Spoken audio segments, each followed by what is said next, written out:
The Kuba Kingdom, also known as the Bakuba Kingdom or Bushongo, is a traditional Central African kingdom. The Kuba Kingdom flourished between the 17th and 19th centuries in the heart of the modern-day Democratic Republic of the Congo, bordered by the Sankuru, Lulua, and Kasai rivers.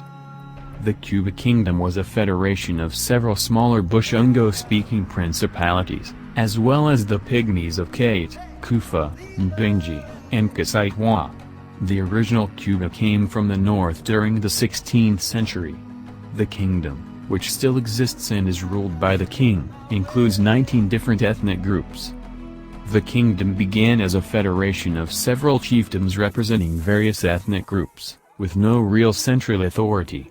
Shyaam, a-Mbul and Ngoong, a person from outside the area, usurped the position of one of the area rulers and united all the chiefdoms under his leadership around 1625. According to legend, Shyaam, a-Mbul was the adopted son of a Kuba queen. He left the Kuba region to seek enlightenment in the kingdoms of Pende and Kongo to the west.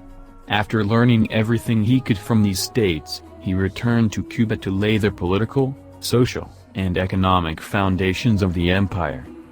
A new administration.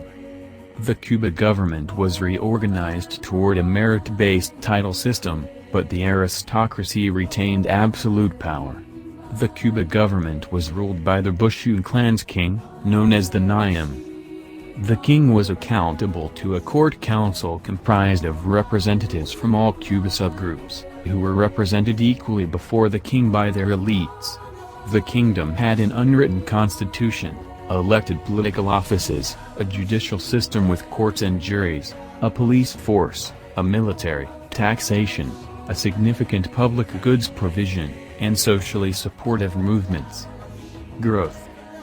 As the kingdom grew older, it benefited from advanced techniques learned from neighboring peoples, as well as new world crops brought over from the Americas, such as maize, tobacco, cassava, and beans.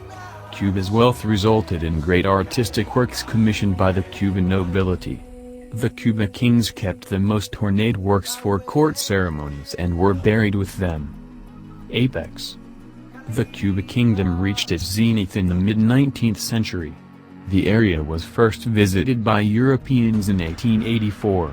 Because of its relative isolation, the Congo and Ngoong kingdoms on the coast were not as affected by the slave trade. Mbeengi III, the current monarch, has been on the throne since 1968. Kuba tradition. Kuba art. The Kuba are famous for their monumental helmet masks, which feature exquisite geometric patterns, stunning fabrics, seeds, beads, and shells, as well as raffia-embroidered textiles, fiber and beaded hats, carved palm wine cups, and cosmetic boxes. The boxes are referred to as Kuba. Boxes, known as Njimuni by the Kuba, are commonly used to store tukila powder and paste.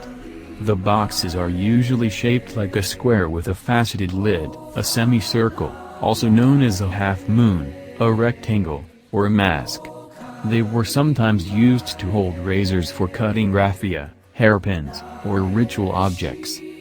Tukila, wool in Kuba, is a red powder made from ground camwood.